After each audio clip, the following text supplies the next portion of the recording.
Hello everyone, my name is Dr. Sonya Pancucci and I'm very excited to be meeting with Leggz of Art today and to be speaking to all of you.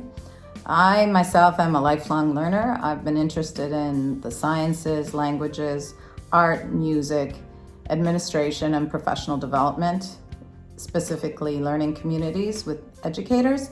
And I have completed 5 degrees in university as well as many certifications. I'm considered a francophone in one of my certifications. So I speak French, Italian, English fluently as well as writing. As long as I can remember, art has been a part of my life. Both my parents are artists. My father is an interior decorator, and he worked in Rome for a famous company that decorated the homes of actors such as Renato Rascal, Anna Magnani, and others. And I used to love listening to him talk about the interiors and how luxurious they were. My mother's also a fashion designer. She studied at La Mantia in Palermo and then became a teacher there. So they learned how to make patterns. And she's a stylist, so she also did fashion shows, and from the patterns they would create the dresses and gowns from scratch, basically. So art has always been a part of my life, and my parents were a big influence in that. My first piece of artwork I can't forget because my parents displayed it in the home, and it was made in kindergarten using some kind of fava beans, and I believe they were cows. So this little piece of artwork with the beans glued on it and markers was around since I was a little 5-year-old child. So I think my kindergarten bean artwork would be my first piece of artwork. So my biggest influence into art would be both my parents. So as I said, my father was an interior decorator. My mom was also a fashion designer, so when she came to Canada, she worked for Olivia Haute Couture and did fashion shows in Toronto where her designs often won first prize under the Olivia Haute Couture name. The Expo 67, one of her dresses that she designed and executed, was also in Expo 67, long time ago. Also, and if we're speaking about artists, I guess Monet would be my biggest influence, as I love the tranquil colors that he uses, and the subject matter, the florals are just beautiful and they inspire me when I look at his work. I've collected many art books throughout my life and I love to look through them, and that does give me some inspiration. I'm inspired a lot by nature and my surroundings and the beauty of our surroundings. For example, this is my Zialola. These are her orchids. So when I see something like that, that inspires me to paint them. I love florals and I like working in watercolor medium. I've been taking online courses from Yulia Pollinova, White Heart Designs, as well as Sushma Hegde. And these online courses are for watercolor florals and I really enjoy them. And Yulia is teaching me how to take my watercolors and transform them into digital clip art, which can then be applied for stationery, wedding invitations, all that sort of thing.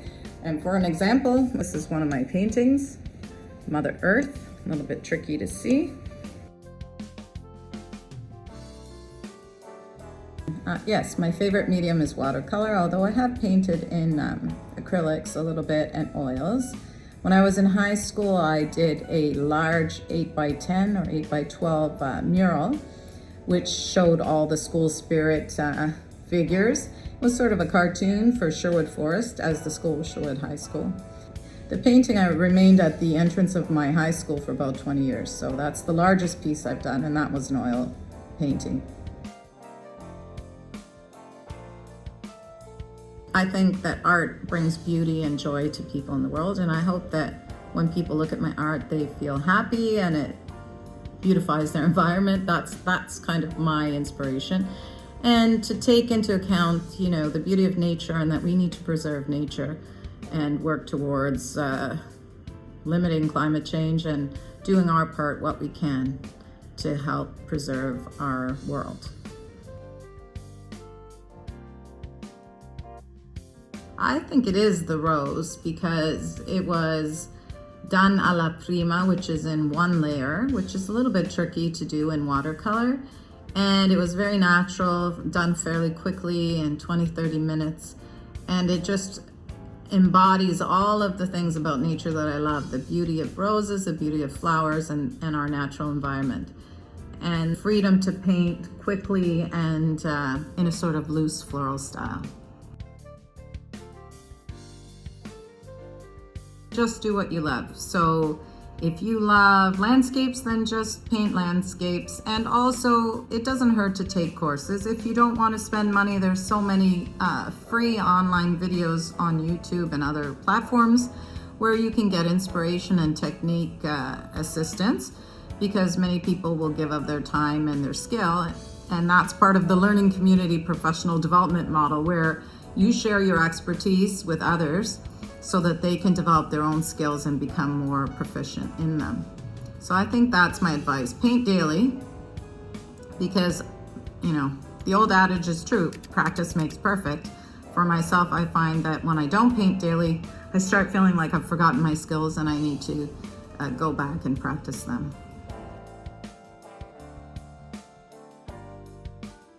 So the meaning, as I was saying, behind my piece of artwork, the rose, is to enjoy our natural environment, enjoy the beauty of flowers and the flora and fauna that surround us, and to value them and try to preserve our world and do our best to, you know, limit pollution in the environment. And think about, these are beautiful things that if we don't take care of them, they may disappear, and we need to be cognizant of that. My collaboration with Leggz of Art is really important to me because I really like the aspect that they support charities. I think it's really necessary in this world that we have to help others. So those who are in need, and all the different wonderful research facilities require funding in order to continue to move forward in the research that they do for cancer, for heart disease, for all different types of things. So, and even simply things like Salvation Army, who help those less fortunate who require assistance. I myself, I would love to donate anything that has been provided by Leggz of Art to me to help the Salvation Army, as well as the Encore program for women, which assists women after having cancer surgery to recover in terms of their physical movement by doing this exercise program, which is provided free for recovery for women. And I think it's really important at the YWCA in Hamilton, as well as the Salvation Army. I know that my father, when he finished his military service in Italy, which is required, they're conscripted into military service. Of course, they don't have a lot of money, and he also turned to the Salvation Army for assistance. So those are two institutions that I find really do help people. The Encore program is amazing for women, and as a beneficiary, I really appreciated their support and assistance in getting back into moving. And I think the Salvation Army still continues to help a lot of people in need. So I hope that with Leggz of Art, the program can help support. Thank you very much. And I hope you learned a little bit about myself and my art, and it was a joy talking to you and participating in your program.